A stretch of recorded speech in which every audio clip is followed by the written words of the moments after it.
e moni ma fa mauni upole na pese e le o le taulanga ia po le o te tele o tātou mea fai a o le tātou usitai ma fai le fo i le tele o ni a onga ma le tele o mea tātou te loa i le fiumpa ia le tua a tātou le faia me se winga o le ta ua le na o le pese o le whaalongo ma fai a o ina tātou whaalongo i lana fionga mo tātou whaia ia mea o lo whapeona tā ua lana fionga po lo a oha o mai i le tua i hati tātou ia pe whapena fo i lana upu ia o onga umalama i te whaia tua a whai tātou te le whaatino ina pe tātou te le practice ina pe whaia e le aise te winga a whamatala tu spa ia o le manuia o le atua o laili tangata na te whaia. So le whamatala tu spa ia do not be a hero of the word only, but be a doer of the word. Ia e whaia lana fionga. Ona e manuia lea. Wa umona au mai le ta iala ai o lea o lona whaatinohina o le ngaluenga le nai tātou a wa umona au mai e le atua lana upu mai e le atua ta iala. Ia te tātou. Tātou te savavali ai, tātou te whaatinohina, ia mo tātou whiola i leo langa le leo tātou iai. Amen. Leo te whaatalofa tuai le swafa man malo Yesu Keriso i le rei fo i tu la i le pa ia man malu si tātou ua tunu. Fia lava se tafa le lalulangi o e mafuta manyai ta ma o tina i le ngate leo o huso o tua whaafine au ona le tua mo la tua wharitua le ngata fo i lea i le loa loa lau whai ngā ruenga o whaapeo na mafuta mai so o se tafa le lalulangi whaatalofa atu swafa man malo Yesu Keriso mori atu fo i a lau whaatalofa i le ahuso i la tu mo fo i wa whapeona la ina le upo le atua i lungo le social media mo tātou tangata sa moa i po so sisi lava whaatalo whatua i lo ni tangata o na whaatau waa ia o tau le fo i a fiafi e fia fo i e lango maasu se i puvai o le savalinga whaale anganga i awa fo i whaamaru si au i lau savalinga i le nei fo i vai tau lo tātou iai i le teiminei a tonu o lea wa tau mai moa mai o lea wa lua aso o premier tātou tātou mata upu ia pe o leo fo te play ina i lungo tātou pre-record on o le tūlanga o lo i hele internet i le tūleu te iai le teimile nei for few days o lea e alula u kama i retreat ia masi mātou a hinga le teimile nei we are in the middle of nowhere so ia o leo te whaatu ina tātou plokalame pre-record on upload atu lea ia wa fo i ia le mai mua mai si tātou watunu ai o te toi so ina tātou plo kalame pe ona iai fo'i mo tatano fo'i le nei fo'i serious o lo whaanga solo ina nei o lo o tala noa i le the power of your words po o lo o tala noa nei i le mana o au upu oi ia po nisi fo'i o upu o lo whaapeona e tau tala ai po o launga ngana ia so foi so ia no ta ua le mana i le upu o le atua ai fo'i le mana ia tātou upu a whamai le whetalai ngā le upu le atua i le totono le whaata oto fo mai o le pule le ola ma le oti o loo i le pule le laulau whaiva. Death and life are in the power of the tongue. O lona winga, e iai le pule ia tātou upu ia. Po te tulo o tātou laulau whaiva. O loo iai ia i le mana o le upu.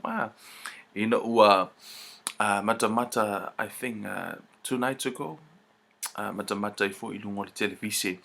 Ai over ai e se tasio documentary o tu fatasia o vainga uma lava le tino le tangata o DNA ma tūlanga ia e uma i fonga le so enga o le tele o mo meo o la au the smallest cell o le air foi mai o le language foi mai o le ngangana o le DNA like those scientific research sa fa pe fa tino ina no fa le mo ma fo fa we se pe o i fa mo tu e upo le to it was on one of the documentary o mata tu ai foi mai o mo the smallest DNA to isu enga scientist e pe fo lingo se ngana it's like a language i la au e su e tunga i la to su enga e uma le sound fa so tu lava e fa mai o lo i there's a DNA of a language i to tonu o la au o to tonu o manu o mea uma lava for me it's like o le afoi we vai fo in mo at ti fanga fo ki vai le mo le pasole pe fe la fo ai fo le o le symbol de DNA. Ya te o fai mai la tu su enga fo mai pe se ngana it's like a language. O no fo le mo ma fo fa fai na fo sia ele tu le la lo langi ile up lo no winga la o la sa it's a language. You know, ia le to look up for yourself, you know.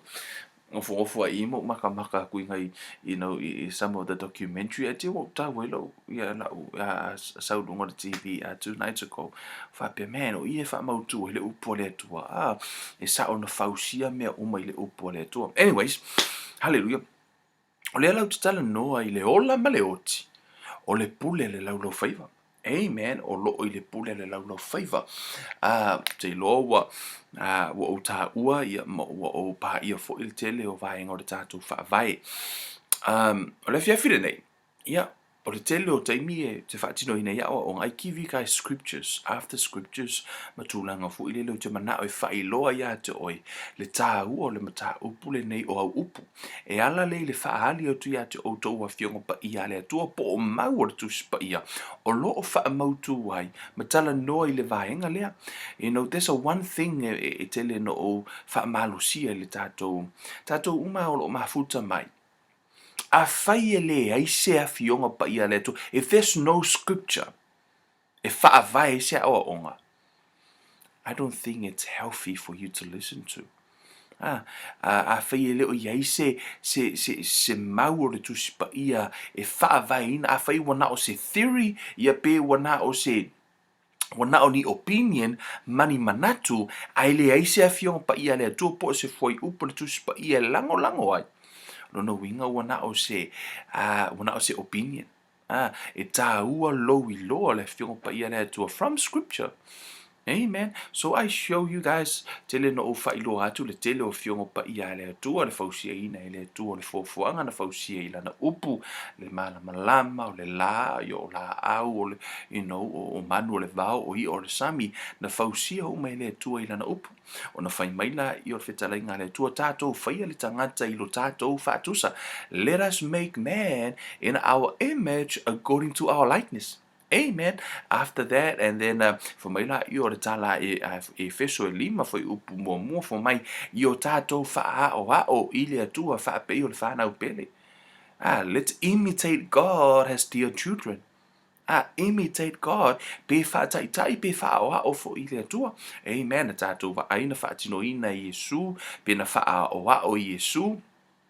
Ia le atua lona tamā na ia wha o pe na ia whaatino ina fo I le me leo le whaatua o na tau talala ia o na tupu la ia pe na tātou a ia whai tau tusia ma rekos fumatasi na hana wha pio na whetu ua I Yesu le mati fo mai ua mai le au soo ai le aso na soo ai po to fo I mai leisi taimi ua mai ua mate le la au mai ona haa tau yona lau o na ofo la ia mawhai atu I le au ia fo matala noa atu ia Yesu fo mai le mati lele na tu ia lele ua mate.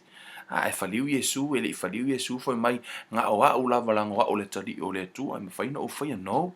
Na whaliu Yesu fo mai whetalai ngā Yesu, a wā e moni o te whai atu ia te o tau, ai se, whai atu I le nei maunga ia si itia o ma ia la fo ina I le sami, ma le ma salo I lona loto, ai peitai e whaatua ia e tau nuu lava mea na ia whai atu ai. O na whaia lea mo ia o le mea na te whai atu ai. Amen. For mai Yesu so seisi lava ma whai ona whai atu le maunga, whaatua I lona loto ma le ma salo, o na tau nuu leo mea na whai atu ai.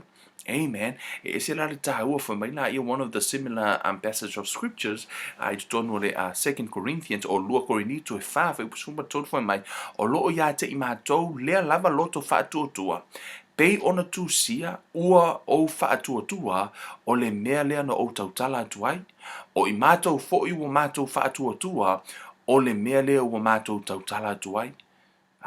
We have faith, the same spirit of faith. Le nganga lava le whaatua le sai a Yesu, le na whetala I Yesu I le mati, o le nganga fo I le na o le a te tātou, the same Holy Spirit, it lives inside of us. Ina ua tātou whanau fōwina, o le nganga lava le na e tasi. Amen.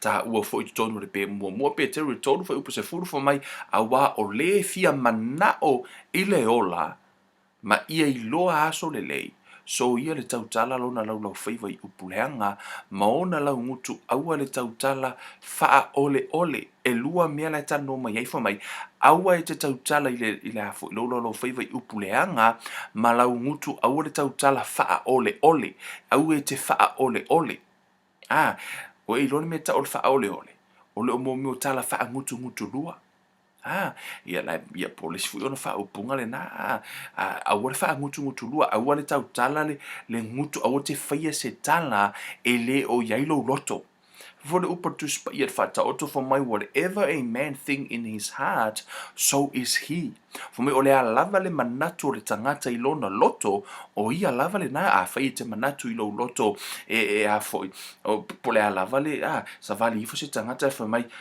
ese manga yolo ofu o lau tala na lai fai a o lo loto e te le o agree lau tala lai fai o lai e au leanga le ofu i lo loto fo me le tala tu spa ia o le loto la o tangata moni le na e le o fōlinga va aia po le upule te tau tala tu ai fo me le tala tu spa ia au ala lea au te fai tala fa ole au lo fai atu ese lo au le lei au lo loto e le o iai o le winga le na fo mai o le lava le manatu le tangata i lona loto o ia lava le na amen so ese la le taua o le o ngatasi o le o ngatasi o le loto ma upu tatu te tautala ese ona e whaatua i le loto e o mai ei le ami o tonu ta o tino i lo ngutu e o mai ei le ola o lo whaatua i le upu le atua i lo loto e tonu ai o i lumo sila whanga le atua ina ua e ta o tino ina le upu le atua i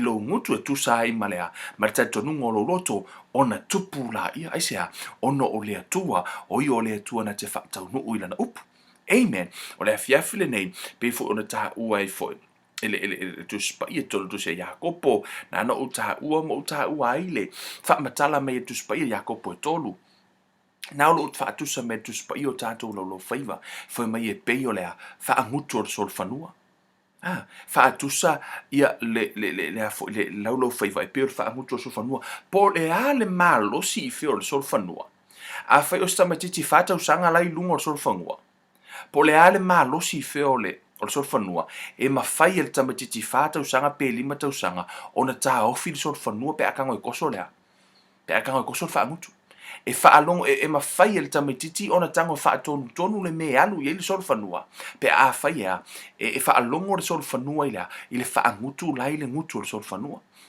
me na la le tare do ma tu spa ia fai mai o le lau faiva e pe o le fa mutu e mawhai e le tamaititi o na whaatonu le tino atoa ma le mea ngai e le sol fanua po fia le mea no le sol fanua pe ta ofi le tino ma le marosi uma le sol fanua e whaalongo uma le tamaititi lima tausanga pe atango toso e whaalongo ai sia i le tamai u a mea le ile po le whaamutu le mutu le sol fanua wha pena fo ile whaatusa le tuspa io fo mai o tatou lau faiva e pe o le foi o le vaa fo me o fia lava le mea manao i le tautai fai o le tautai e manao e alu le vai sasai ala e anga i le vai sifo po le lava le manao i fia o le loto le tautai i alu le vai o sasai e le mafai o na alu i sasai pe fai o lai sanga le vai sifo tusa lava po o lai loto pe anga pongi pe tatalo le tautai i alu le vai sasai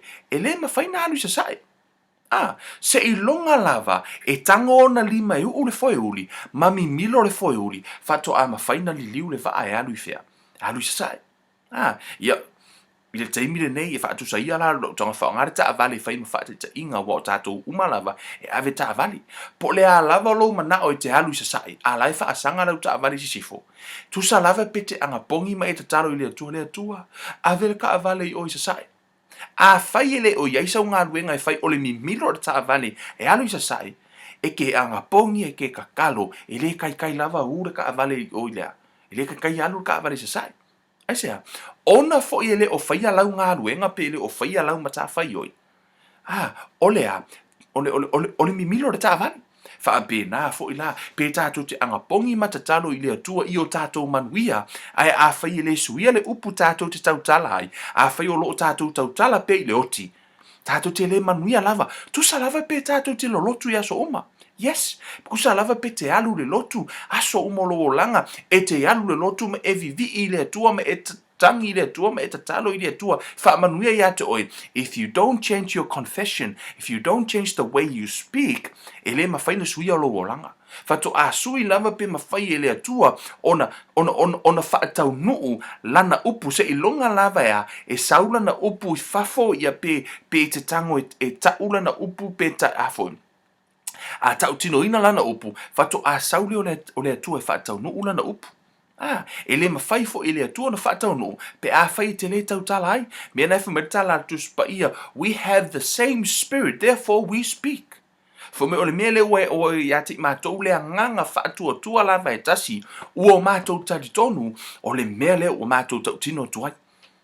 E tā ua la le talitonu, le ngate le talitonu le loto, ai tau tino fo i le ngutu. Amen. O vaenga uma ia peo la tā vita, mai tā la tā vita ina ua whai mai tā ngata ia te ia fo mai ua tupu le ala fo mai ua vevela lo na loto. A o vevela lo na loto, fo mai la tā la tuspa ia, fo mai tā la tā vita, ua tupu le afi lo na mafofau, ua makua i mumu wa le afi lo na mafofau, ua vevela lo na loto, tupu le afi lo na mafofau, fo mai la ia, ona tau tala ai lea. Ia tātou, lai whaatusal pa ia mataltus pa ia o le laulau whaiva o le afi lea ua whaamuina hai le o langa uma nei. O mea uma lava ia tutupu i tonu o le o langa le nei ua mu uma o le laulau whaiva. O tātou wa ai le social media wa le anga uma le lalo langi o le social media. Ono o upu matala o afoi o whaamatalanga o lo ua, excuse me, o whaamatalanga ua talafo i tangata i lunga o social media ua whaaleanga i nai loto o isi tangata sa mamā lava o lātou loto. O isi tangata a lātou wa ai i no whaatita inga o te leo whai atu o nisi pa o isi tangata a wa ai tangata ana i le pale mio Samoa. Back then a wa ai tangata laifi e fia lātou. O le taimine nei, awa ai e le tangata, ua mato i ti ngalo na loto, ai se a, ono o upu matala tangata na whai whaatatau le pale mia, whaapena fo ila le si tu, o le utu mai whaatita inga ia, e mai wa o le mea le tupu le taimine nei lunga tato social media, it's no one of the thing, o la lawe whetau wa ia i a fo, i tūlanga o vaeng whai a po, seisi fo i tu ia pe o Amerika, la tō prestene, o la aso ia, ngama māloka mawhau pia ko wa aika ngaka, ai ono o whaamatalanga na whai me tangata e whaatatau i lea tangata ma le tangata wa mata no ta whaai atunga wa le toi mamala ta whaai ai sea wa whaamuina o tātou loto mo tātou mawhauwhau ono mea o loo tutupu o tala ia ma tangata ma le tau whaaleanga o loo whaapiona iai. Amen.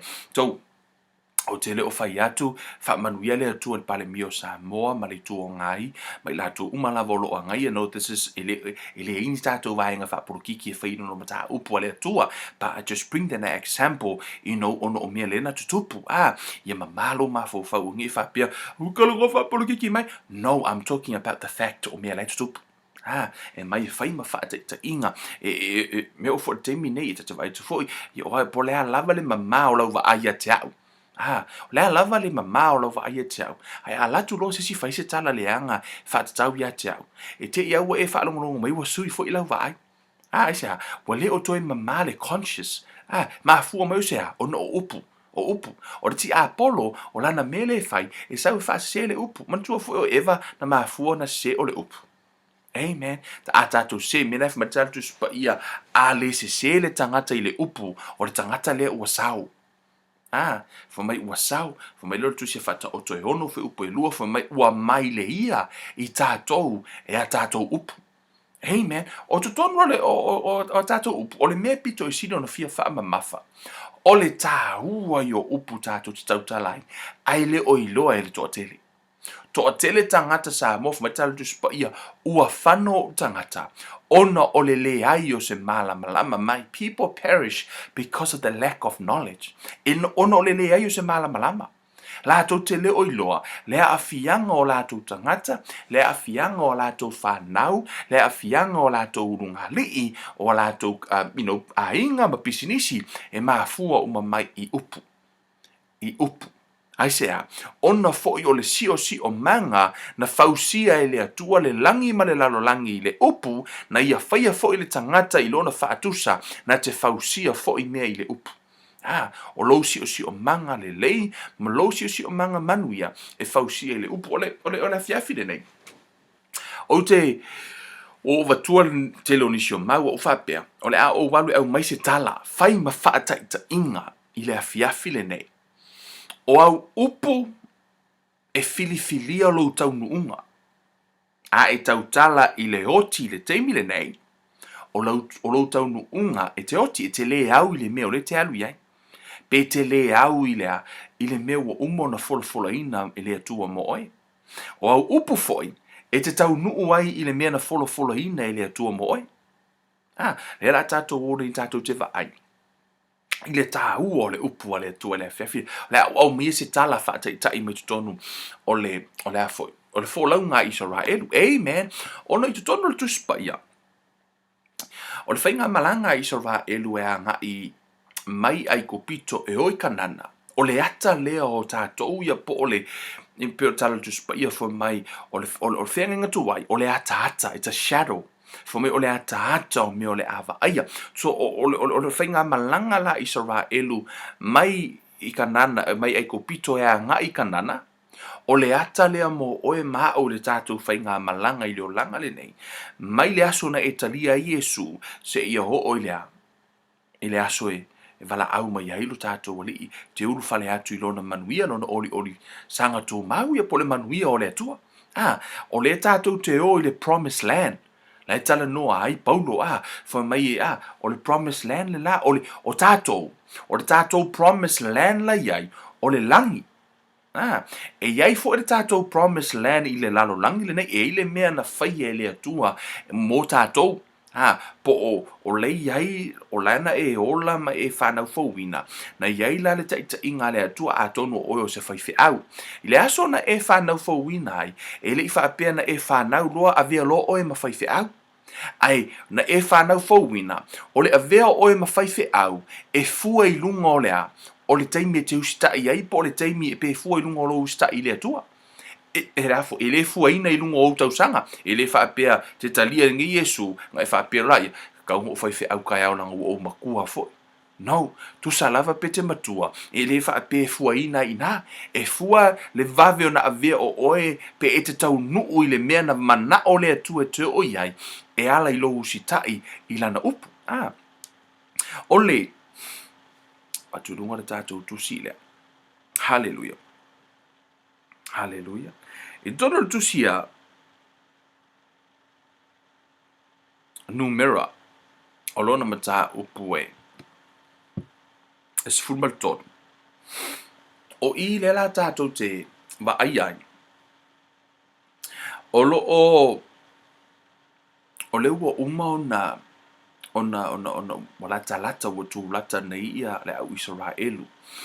Mai le lato whainga malanga ai ko pito, le la ahoi tutono kanana. Ia mo i lato e le o malama te le tala, o Israelu le no mai ko pito. A fo ino le mea. Foi fast food tau sanga ia na whainga malanga, le lato whainga malanga i le vau. A tele o taimi ia no e se mai ai. O le ala ahoi tutono o le mea na fola ina i le atua. Peo no o ta ua. O le whainga malanga lea, e te tauna se furu tasi aso, mai to tonu ai ko pito e o Israelu, only 11 days journey, na o se furu tasi aso.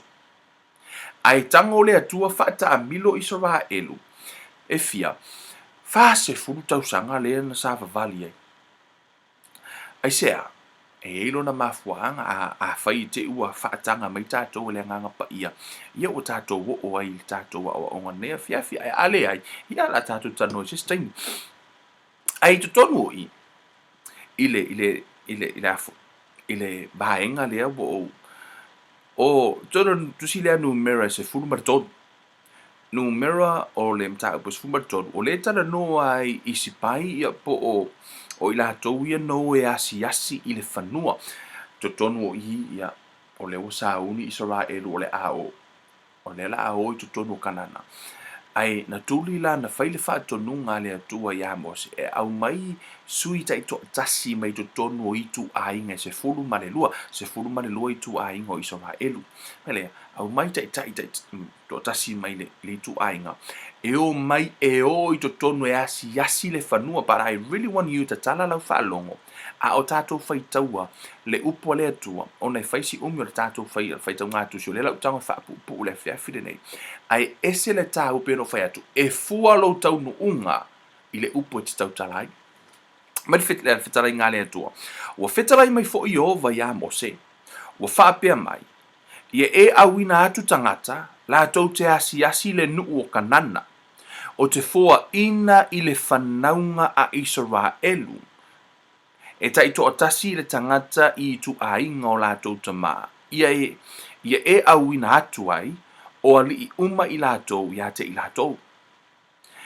A e whaitau fo i upo e lua, fo mai le whetalai ngā leo tua, lātou te asi le nuu o kanana, o te foa ina i le whanaunga Israel, o laua foa ina i le atu mai. O i te tonu mai o te foa ina atu, nono inga. E le o whai mai le atua, o i te tonu, o i espaia, e o e va ai pe ma whai ono utoa, manu malo pe ma whai no utoa o i tono kanana. A tātou whai tau i whai mai le whetalai ngā le atua, o te foa ina i le whanaunga Israel, e ta i to atasi le tangata i tu a inga o lātou tamaa, ia e awina atu ai, o ali uma i lātou ia te i lātou o ifoi, e ese le tā ua ai o le vaai a le taitai. O le vaai a le taitai po o le vaai ia lau tala noa ia i le teimile nei o au nā le atua o whaife au. A whai e vaai le whaife au i le misiona pe vaai ngā lue ngā le atua, ai whai mai e mawhai. No winga e mawhai e manuia uma lava la la tau i tua sea. Ona fo o lai la unga le whaife au e mawhai. O lai wha atua tua le upua le atua. Right? A whai e latu le au nā le atua wha mai e le mawhai. No winga le whai au tau wa ai tangata ia. O tangata ia to o se furuma le lue no. Fo mai o a lii i la tau ia. I tu ahinga. No winga o a lii ia po tangata le pule wa to o se furua. O le tai po le lida mai tutonu o i tu ahinga nei. O lea la e tā ua la le vaai le taitai. O i fo i tātou te loai, e ese le tā ua o le mele o le vaai. E ili stangata e pala ai lava i le vaai. E fei o lava i le vaai. Fo mai la ia, o le whetarai ngā lea tua, mai lātou te o, e mai lātou te asi le nu o kanana, o te foa ina i le whanaunga Israel, o lau o umun fo mai lea tua na te foa ina. Fai upus fumar fitu. O awina atu i lātou e Mose e asi le nuu o kanana, o whai atu fo i ate i lātou, i nāwa e ia o tau i le nei ala, i le itu i tonga, mō a e i le maunga. Ia o tau mata i le lau ele pe wha pe whea ia. Ma tangata e no nofo ai, pe mālolosi i lātou, pe vai, pe toa i titi i lātou, pe toa tele. Pe wha pe whea fo i le lau ele, ua lātou no nofo ai, pe lei, pe leanga. Pe wha pe thea foi a ai o lātou nofo ai. Pe no nofo wha toanga la wapi, pe nofo olo. Pe wha pe thea foi le lau ele. Pe lafu le mu, pe lafu a. Pe iai ni la au pe le ai. I nā wha aloto te tele ia o tou. Ia o tou au mai foi ni fua o le whanua. Ona po foi ia o vine e mua i mātutua. O lena tuli e Mose, ia spai ia po o ali ia mai tu ainga se fulu mare lua o Israelu po o tai ia mai tonu i tu ainga se fulu whaingoina 12 spies e o i to tonu o kanana e o e wa ai pe whaape i le lau whanua pe lafu le mu pe lafu a pe o angila au o lai pe ko a kelengi kangaka pe ko la haiki o a fo i tu ainga tangata foi mai foi la ia o to tonu o e wa ai pe ngofo fa ko la wapi kangaka pe ngofo fa le ie vo lele kasi le lau fangua e ngofo ai po kangaka ngofo ni olo mau alununga o le la na turi le 12 spies ia ta i to sfulman lua e o e va ai pe fa pe i le lau fanua le la ao iai ia fo'i mai loa fa mai la ia foi upe lua lima to fo'i to sfurma le lua tangata no te mana ia te o e te afo e te mai tau mai le tutau le fa mai o ma vai po e fanga fulu ona fo'i mai ai leo i latou i le asiasinga o le nu le ua fo'i mai ua uma ua fo'i mai mai rai ua latou toe o mai a mose ma arona ma le fa'apotopotoga uma lava o le fanauga Isaraelu i le vao o Parana i Katesa ua latou au mai a latou tala iā te i latou ma le fa'apotopotoga uma ua latou fa'aali mai fo'i iā te i latou o fua o le fanua o le no mai ma au mai fua o vine fua o mango o vi ia ko ngai mangi ku ava o a lavangi ngi la au ngola i ko ngora o le no mai ma au mai e fai ma pine fa mau o le o le sua so suma le meli la kafe ko kanga fa mai la ia ua la tou la tala mai fo ia te ia ua fa apea mai na matou o atu i le nuu na awina i ai i matou e moni foi ua tafe ai le sua susu ma le meli o na fua foi nei o le ua o mai markala le foi mai o le nga mako o le fangua le nga e awinga i mako e sa o aso o le me kafe le susu ma le meli man ma kwa ngai o le fangua mako ai vai foi nei fuangi vai fuangi au mai o vingi o mango o kuava o a lava o kalo o pua lavangi me o le o mai mafua fai mapine fa mau o le latou moli mau tatou fai tau le fai upelua fa mai tu so wo umana au mai le tala mana ia e fa tau lo fanu ai fa mai fai upelua van ai peitai but ai peitai ane e malolosi lava tangata ono nofo i le nuu o ai foi e nofo olo e matua te le lava i le malea foi na matou i loa ai le whanau a anaki o lo ono nofo a maleka i le nuu i le itu i tonga o sa e ti foi ma sa ye puse ma sa amori o lo ono nofo i latou i maunga o sa kanana foi o lo ono nofo i latou e lata ana i le sami a toa ma le itu e iai o ritana foi mai o le māngaia i o fua o la māngaia le lau whangua ai o le kingo le lei o ka ngakala iei e le mawhaino tātou manu malo ai ua o le vaai lea le tai lea le tangata e vaai i a te ia la tātou wo e a foi tō te whaitau le si vahenga ma tā ua nei lalo atua mai ona vavao ai lea o ka lepo ma na tua outou o le moli mauia a isi spai o matua to se furu ma le lua no o ka lepo ma Iosua o la ua foi o isi tangata o le to se furu ma lua o la ua le to se furu ma lua ai fa mai la ia ona vavao atu lea o ka lepo i le nuu ia file mu i lumo mose o fa pe atu se i tātou matua o a e lava i ai ma fai ai mo i tātou au wae ma fai lava o na tātou manu malo ai fa alongo i le tala e o mai le si vaenga foi mai o le kingo kekele i o kangaka e foi mai le vaaya ka lepo le va ese le vaaya ka lepo o atu le si vaenga foi mai e mana ia fua ai tātou te lea ma fai e tino te le tangata ai foi mai le vaaya ka lepo e mana ia fua ai foi mai ona vavao atu ai le o ka lepo le nuu ia file mu i lumo mose o fa pe atu se i tātou matua o wa e lava i ai ma fai mo i tātou a wa e ma fai lava ona tātou manu malo ai o ka lepo i le keimi lea o laua valu se furu kausanga o ka lepo valu se furu kausanga o ka lepo af me ka lepo se ka ko ke mawhaia wala laka o makua ka lepo ai fa mai ka lepo fa inga ko pingia ala wala laka valu se vai se ko inga wala laka valu se furu kausanga le foi mai nga ke mawhainga kau maka ngakala yo foi mai la ia ona faiane ai lea o ia tangata na o mai ia tātou te le mawhaia, ono wa e tau male nanu, au wa e siri lo lātou mālosi i lo tātou.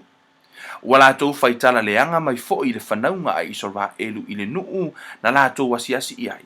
Wa whaapea mai, o le nuu na mātou o atu iai, e asi iai, o le nuu lava lea e wha umatia e ono no fo ai, o tangata uma fo'i na mātou I loa ai, o tangata tino e ese lava I lātou. Se wa aile leanga o le mea tangata I o fai. Wale ngata o avele lātou tala ia mo se fai mai e tino te tele tangata.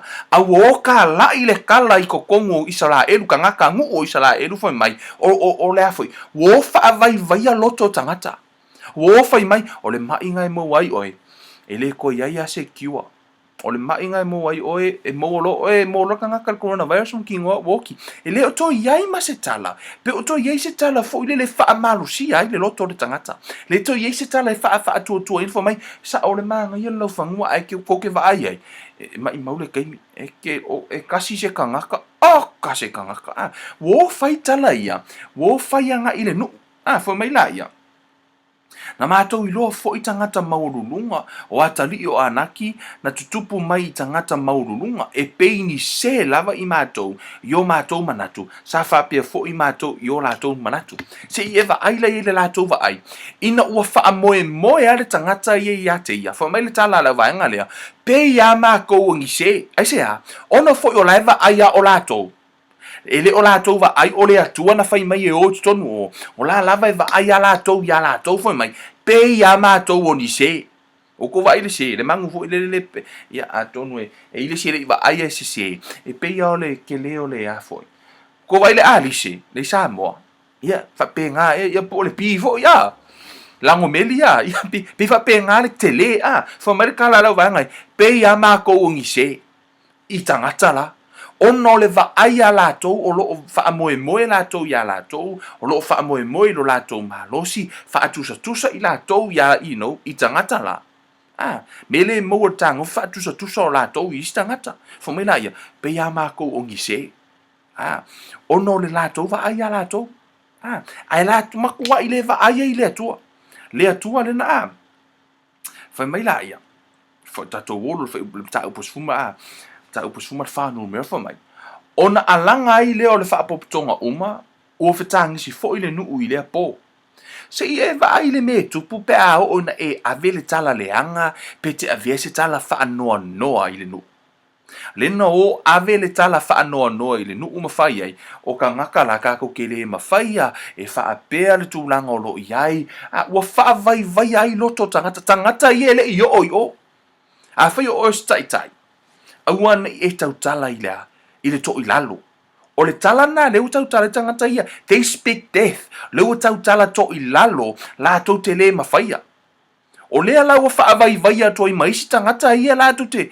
la le yo ono le va ai le tangata I le tino po le va ai fa le tino tai o le taimi la va ai fa le tino I le tai ka lo fa ngai kanga ko lai muri ai ai ava ai le nganga excuse me pe va ai ile atua man o le tāua I o lau va ai ile atua fo me la ia ona ala langa ai le o le fa popotonga uma ua feta ngisi fo ile nuu ile po ua feta ngisi lea ile kala fa ngoa o le o mai o ia wale makua ua pala ai le oti fo me la ia ua mui fo ile whanaunga Israelu uma lava ia mose ma arona ua fai mai fo ile fa popotonga uma ia te ila ua e ana mātou woti le nuu o aiko pito.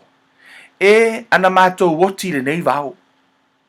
Wa fai mai, ono o lātou lai le vau, en matu o tō lai le i o I kanana, fai mai. E siri aku le oki aiko pito, po le oti le vau lai e le teimi lea, nai loo le o I totono kanana. Wa siri atu le oti aiko pito ma le oti le vau, nai loo le o I le mea na mana o I le atua. O tala ia tangata, ua fai po le lātou upu leo le lātou tautinonga e tusa maleli poti na tuina atu ele isi to se fulu o isi si pai e to se fulu po isi vaenga no e asi to se fulu le isi tai e to se fulu o le lātou li poti leo o feta ngisi tangata mawhai mai e si di aku le hoki ai kupiko po le hoki le vau ngai lo o le ho e kau mwingi kangaka O te mana o ia te o nana no fa ma faina fa upu le ona ye le mea ta ua le tonu i o toe fo i mai ai pe a tatou o le fa unga tatou mtau fa mai se a e le mea fa longo i upu tangata nei fa mai se a e le mea ua au mai ai o va ia te i mātou le nei nuu ia oti le pelu e avea fo i o mātou fa fine mo mātou tamaiti o tangata o tana e o tangata o taua e lelelei e o na mātou fo i toe fo'i atu i ai kupito. O leo ua toe fia fo'i tangata nei ai kupito. E fia o oki ai kupiko, pe oki le vau. Ma e se hale me ua mai mako i ova mo feoti nei. Fa mai la i orfoi upo e wha. O na lātou, fe tau tala hai ai lea. Se i tātou tō fia, so tātou tai ma tātou toe fo'i atu i ai kupito. Ona whaapa whao ai leo o mose ma arona i lumo o tangata uma o le whaapoputonga o le whanaunga Israelu. O Yosua foi le atali o nuno. Maka lepo le atali o Yefune. O ila ua sa ile asia singa o le no. Ua la sa e ia o la ofu. Ua la whaiane foi le whaapoputonga uma o le whanaunga Israelu. Ua whaape atu. O le nuu na mātou ui ai e asia ai. O le nuu e matua le lei tasi lava ia. A whai e whina ngalo a lofa mai o va ia te i tātou. Na te whaao o tia lava i tātou i le nānu. Ma fōa i mai ai i a te i tātou. O le nuu lava ua tawhi ai le sua susu ma le meli. Whaalongo i le li poti ai. A kā lepo ma foi. Ma Yosua. O isi tangata i e to o lua. Le na ore to o sfuma lua. Le ese le lava ai. E ese fo i le lata utinonga. Fai mai. E mānaia, a e mawhaina tātou o iai, e tawhi ele susu mani meli. Le ai se upu wha vai loto, na o le upu wha marosi, whai mai la ia. Whai upu iwa, a e aua lava na i o tau fau vale ia Iova. Amen, upu ne tangata nei. Aua lava na i o tau fau vale ia Iova. Aua fo ito te matatau i tangata o le nu. Aua e whaia lava i la tau ma mea e ai matatou, ua mawai lo lātou ma malu ia te i lātou. A o loo ia te i tātou Yehova. Se e va ai le tangata e va ai a Yehova. Se e va ai le tau tinonga tangata e talitonu le upo le atua. E le talitonu i mea la e tutupuma mea la e va ai i mata. E ese le sa valia le wha atua tua, ese le sa valia le tangata i le tino mai o mea. Fai mai la ia. A wā foi. Kero tatu whai upasfuru mai, a ua whaiane le whaapoputonga uma, e whetongi a te ila ua i maa, o na whaali mai ai lea o le pupulo i ova i le whale whetā whai, o le whaapoputonga i lumo le whanaunga Israelu umalava. O tauwa aimani mele o tupu i a tatou tala.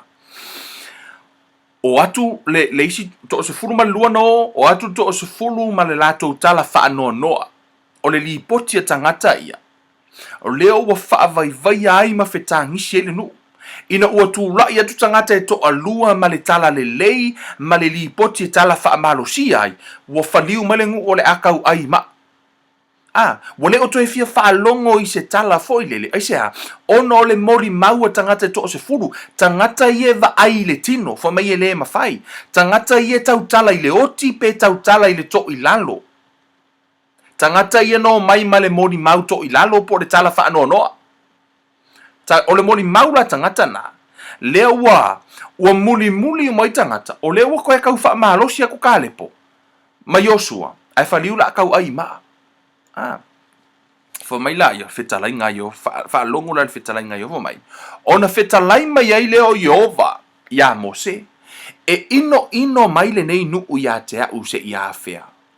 E ui lava i whailonga uma ua o whaia ia te i lātou, ai lātou te le whaatua lava ia te au se i awhia.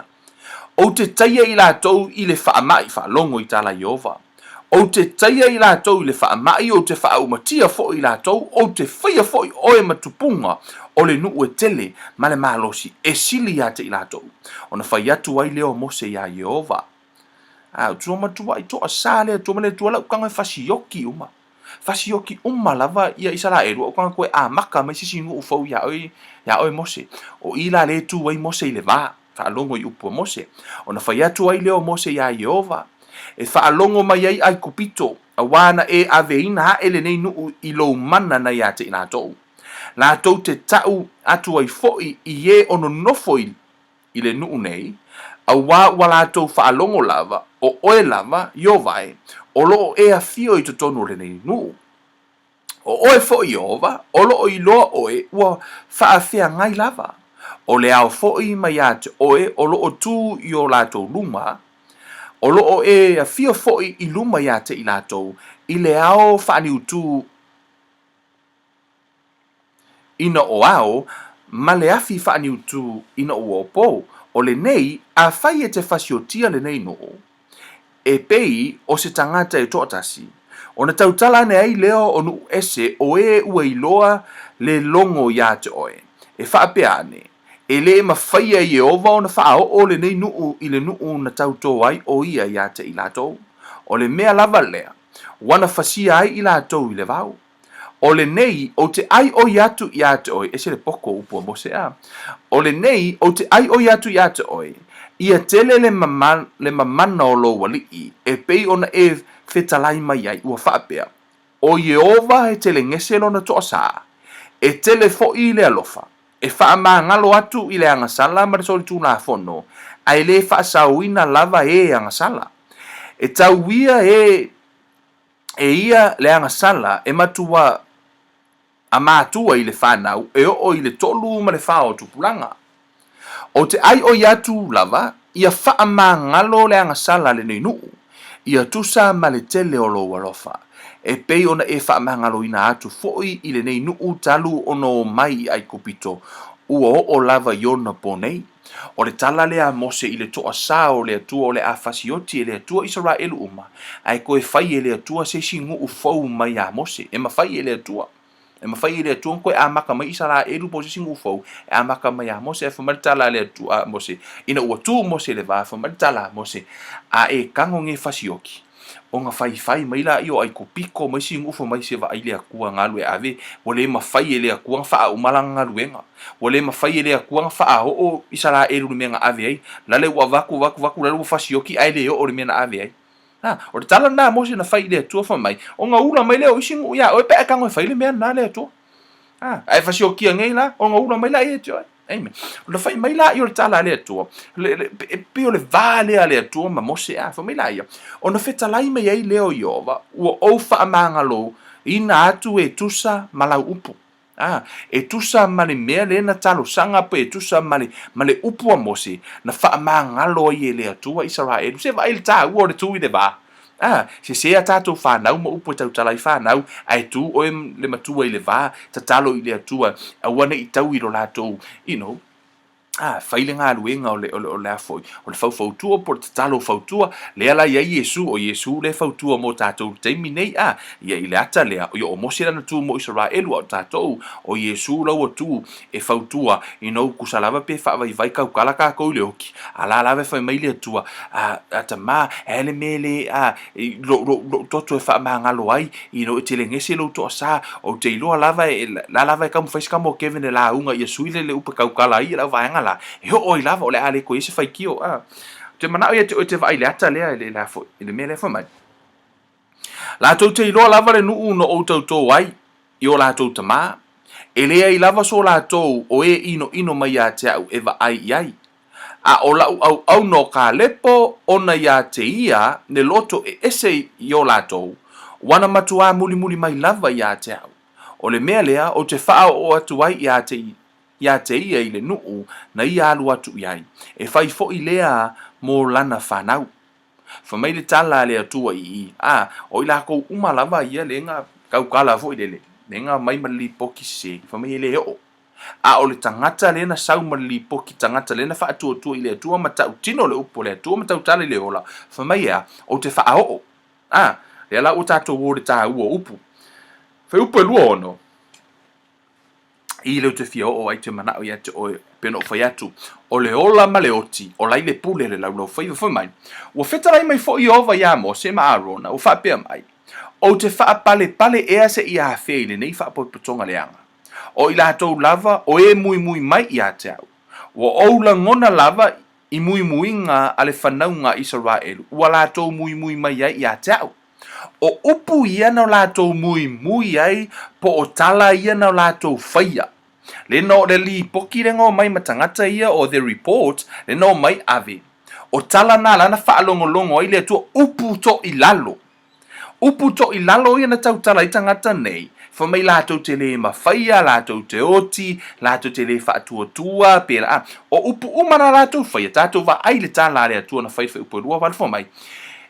Ia e whai atu ia te i lato, ka ngaka na mai whai a mo se e whai tangata ia no mai matala ia mai.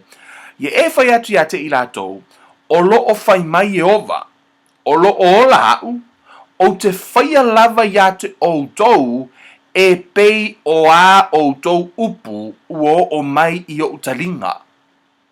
Fa mai le tala le atua, o a o tou upu o te whaia lava e tusa ma o tou upu. Si?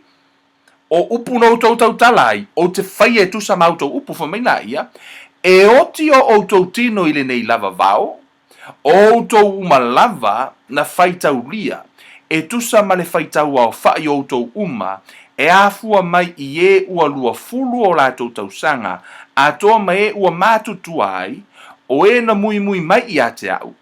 Tau te le o atu lava i le nuu no o tau tō ai, tau te nanofo ai, na o ka lepo le atalii o Iefune, ma Iosua le atalii o Nuno.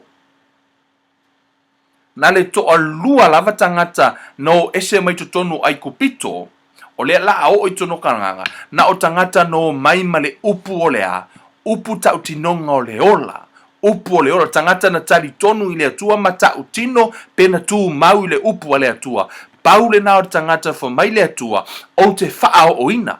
A o tou umalava ia na tau tala i le to i lalo, fo mai le tala le atua, o te whaia e tusa maa o tou upu. Fo mai la ia, e oti o tou tino i le nei lava vao, o tou umalava na whaitau lia, e tusa ma le whaitau, fa mai e to te whioti le vao.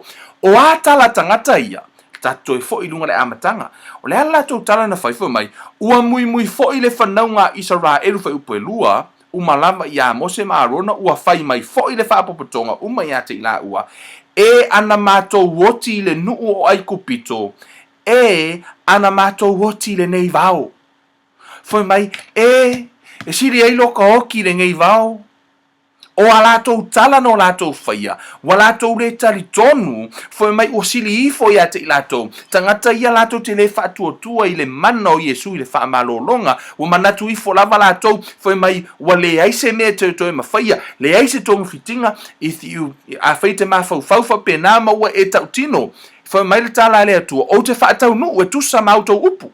A e fai mai fo ila o le tou ainga ye le kanesa o le tou ainga o lau whanau e malai o lau whanau e valea because o naua e tau talai e whaatau nuu e le atua e whaatau nuu e whai e tusa ma autou upu asea ona na whai a autou le whaatusa o le atua o le mea fo na e alai ona tupu ma fai ona foi o e fa tau nu ele tua o lo tau nu unga e fa moe uma lo tau nu unga po o lo le lei ma lo le anga o le ola ma le oti o lo wo foi le tau le afo ile tau nu unga ile manuia e fua i lungo au upu se va ai le tau o le upu o le tau nu unga ai o ia o ka lepo ma Iosua au tatou fai tau na mafu o na tau nuu, e le i tau nuu ono se ngā luenga no la whaia. O le alimena ina tau nuu, tasi alimena ina tau nuu ono le upu o le la tau tinonga. E fua lo tau nuunga o lo manuia o nai le lau whaiva pe no whai atu. O le lau whaiva e pei o le whaeuli, e na te suia le me alu i le vaa. O le lau whaiva e pei o le whaangutu o le sol whanua. Me funa e tano el tuspa i o le tāu o le lau whaiva. Le upu e te tautalai. Pei ono o pese atua i le amatanga o le tātou awa onga le nei. I o tātou tautala i le ola. Aua le toi tautala i le oti. Right? Aua tātou tautala i le oti. Tātou tautala i le ola. I can do all things through Christ who's strengthening me. O te mawhaia mea o mai le whaatasi mai o Keriso, tau tino ai, wa o malo lo, o na whaalava lava wa o malo lo sea, o le upo le atua. My God will supply all of my needs according to his riches in Christ Jesus. Amen. O lo tautino ina, o le upu ale atua, I am free from the curse of the law. Stono tusia Galatia, Galatians. O le tele o polo misi ale atua, leito tonu I mo oe mau. Lot of promises. O folofolanga ma polo misi ale atua, o la ua uma o na iai. Ai tātou te le o tautino ina. E tātou te le o tau nuu iai. Ai sea, ono le tātou te tautala, ia o ke le mawhaia. Ono o le tātou te ave māmaina upu o tātou. O tātou tautala ai. O tātou fetu ufo o tātou waso. Mena lena, tano atu spa ia fo mai. O se ua fiola umi. Pui pui lau lau lau faiva. Pui pui lau tau tinonga pe pui pui le upo le a e tau talai. Ono o le upo le a tau talai e wha tau luina. Tala le atua na whaifa mai. Ono o le lātou whaitio ma upu no lātou tau talai o te wha tau luina e tusa ma lātou upu. O le mea le nana feoti ai le vao. Ono o lātou lava na whai mai ana mātou feoti le vao. Anga mākou feoki le vao. Fumai o le atua. Okay. Ona o nau o tau whai mai ai, o te whaatau nuu fo ilai tusa maa o tau upu. A o ka lepo ma Yosua, o la ua ia lena tutu ila upu, ma whaatua tua ma le la tau tinonga ila upu, o te whaatau nuu fo ilai tusa maa la upu. Oia, fo mai e ma whaina tātou huo tonu o, ma whasi o tia, ma whai mo I tātou le lau whanua e tā where sua susu ma le meli. I lau whai ngā malanga nau e iai, wei se teimi o eva ai e se koriaka I o rumba. Ese mteimi wa ese upu le mawhai. Arua ese upu le mea tau le mawhai. Impossible. Ke mingi wa kakau longa wa ese le mea na le upu. Ke le upu ngal impossible. Delete ese malau dictionary, malau grammar. Aua ne eto e ta ua. Because the Bible says all things are possible to whom who believes. For mai e mawhaia mea uma I le e tali tonu. Just believe. Tali tonu I le upu ale atua, ma whaatua tua I lana upu, ma tau tino peno whai atu. We cannot separate the two. E le ma whaiona e ave e sea, le whaatua tua, mai le tau tinonga, e o whaakasi lawa, e pise maasanga. E o whaatasi, e le ma whaiona e ave e sea, le whaatua tua, mai lau tau tinonga. Ia e whaatua tua I le upu ale atua, e iai le manuia pe iai le lau whanua wa umana saunia le atua ma oe. Ia e tau nuu le mena mana o le atua te oai, a whaina mana o le atua o oi o le whaife au. Ia e tu urau tangata I le atua, train oi to tonu le alea lava le umina e whaola inai, se I o le aso e vei o mwhaife au, o lai mana o le atua ea. Ia e tau tino le ola, tau tala I le ola I sea, e foe uma e lou lau lau whaiva, le mea nga I lo o langa. A whai te tau tala le to I lalo, pau fo I lalo le mea te oai, e te to I lalo, e te le manu malo. Kusa lava peke ko anga I le loku, peke whai kau kuspa. Ia mea anga pongi ma e kakalo, ai ale suhia le upo te tau tala ai, e le ai lava se mea tupu I lo o langa. Ai e tau tala lo nei le ola, o lau whanau, ai va ai lau whanau, e whaolaina, tatalo ai va ai lau whanau, whai I le atua, e whaolaina lau whanau, o le a whaolaina lau whanau, a wina se au whai ngaruenga, tau tala le upo le atua, speak life, a whai o lai mo moe lau whanau, alu whahe e lunga lima tatalo, speak life over them.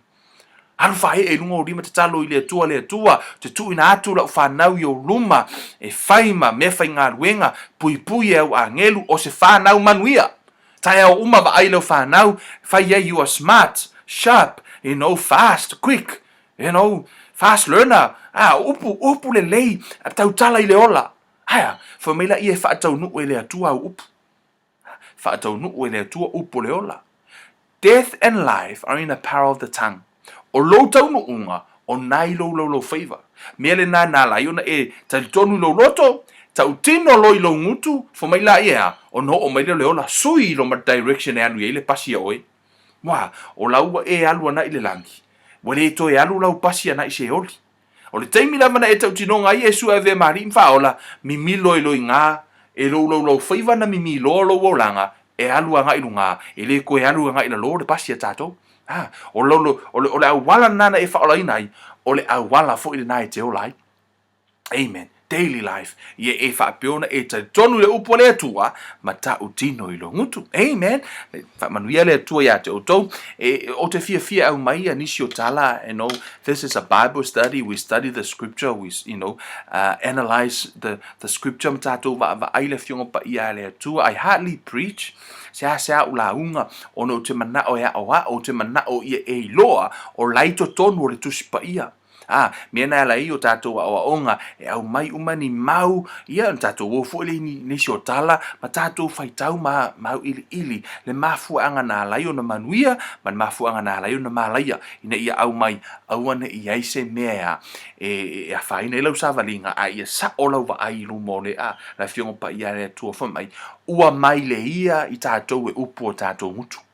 Awana I toi mai le ia o e upu te tau talai, a pio no ta ua tatou mta upu la solua, awana I pei tatou le apo ngā leve valea, a ia pei tatou le apo ngā leve poto, o le apo ngā leve na te fausia le lona whaamoenga po le web, le la fo apo, o na alula ia nofo ai ma moe file muai, ia masue ai o le alava le manuel aku mauinga, ia o ngakangola ia fai mana mea ai, e pi o ngai po e mamea ai ale aponga leve ale aponga leve valea na te fausia le aponga leve ai ko e mau yanga ia mape ia pe fa pe na fo la au e te tautala ina ni upu e umo I fonga wa koe mai le ia o e moti e lo wolanga ai e tautala ina ni upu e umo I fonga e te moe file mu e lunga ma manuia I lo wolanga mau ai lau mea ai manuia I lau whanau manuia I lau urungali manuia I lau e kalesia manuia I lau siusio manga manuia I lau lumanai ai mese le ola e whaavau ro whaatali mai mo oi amen for mai o se ua fiola umi pui le lau faiva guard your tongue. I say, ono o ina, o lo iai le manuia maleoti. O ina, o lo iai le manuia malo taunu unga, o lo o ilo lau faiva.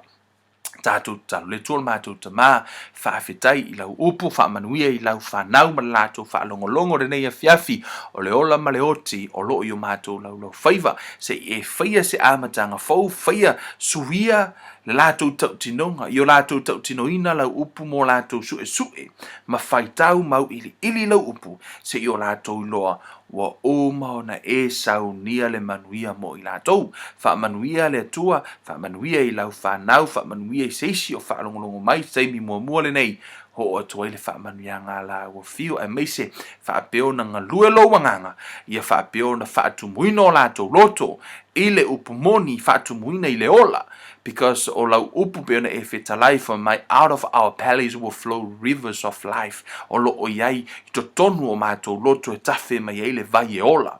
Se I e wha peona utu fia o mātou tangata a wā o lau whetalainga I lau upu peona e tā ua I lau upu for mai e ai e tumu o mātou o mātou manava I upu o mātou ngutu tamapo upu o mātou lau lau whaiva I o mātou tautala I le ola. Ina ia wha atumuina o mātou tangata I le ola. I o mātou tautala I fo I le ola whaamanuia ta mai lau whanau rene ia fiafi fo I le vi inga I la ua fio ono le suafo o Yesu Keriso ua wole ma wala aua tuwain hei amene ma amene haleluya vi ia le tua na ia fiafi pe ono o whaiatu le upa tu spaia whai mai ua mai whetalai ngā Yesu ua au mai e le tangata mio le lei mea le lei ua teu I lona loto ua au mai fo el tangata mio leanga mea leanga na teu I lona loto. Ia, o se toe wha manatu, teu ni mea le lei to tonu o lo loto, wa a o ina e tautala. Ia, ona o maila I o mea le lei, ia e au e teu ina ni mea wha le lei I lo loto, wa o le mea na ela I ona tautala, ona sauli o mea le lei. Ia wha manuia le atua ia te o tau sa moa, wha manuia le atua lau whai ngā malanga, tātou toi whailoa I le asusa, a le tātou wa o onga nā nea fiafi, ia e tū mau pei lau sa ili ma lau whaitau tu spaia, whaitau le fiong pa ia le atua, ia whapiona iaini mea le lei e tu uina I lo loto, e te tautala I le aso ma le aso, mo te minei, a lofa tele mo o tau, ke menu luiva nei, tātou toi whailoa I whasoi fuaia.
survive.